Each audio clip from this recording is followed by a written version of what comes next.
Pertamanya, pemilihan calon anugerah ini dilakukan dengan semakan kredit dan juga semakan latar belakang syarikat tersebut menggunakan CITOS.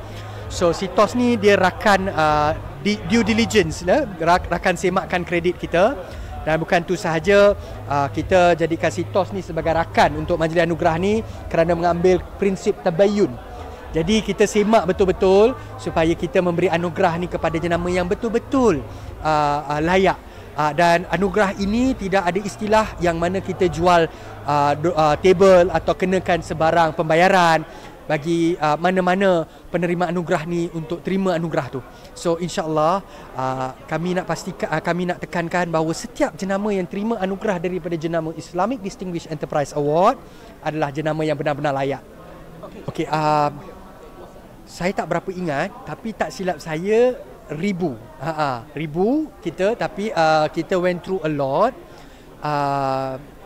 and that process was done by a due diligence team yang sebab kami punya pasukan yang agak besar, dia ada satu pasukan khusus yang menguruskan perkara tu. Jadi yang benar-benar layak hari ini merupakan 51 syarikat, antaranya syarikat seperti aplikasi Muslim Pro, syarikat Human Appeal Australia, syarikat-syarikat antarabangsa seperti ZTE, Saudi Airlines, Ajinomoto. Mereka adalah jenama-jenama yang menerima anugerah pada malam ini. Jadi pastinya mereka terima anugerah ini kerana kelayakan jenama mereka, bukan boleh beli lah. That's the idea.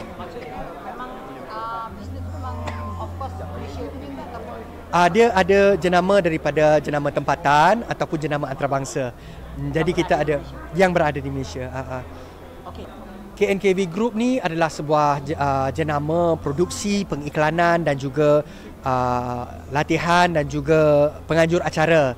Mana hala tuju kami sebenarnya adalah lebih kepada mencipta maklumat kreatif supaya kita dapat membentuk pengaruh di kalangan masyarakat yang lebih positif, yang lebih patuh syariah. Sebab patuh syariah ni dia bukan soal agama ataupun tidak, dia soal satu model pembangunan yang beretika dan juga lestari, sustainable. That's the idea.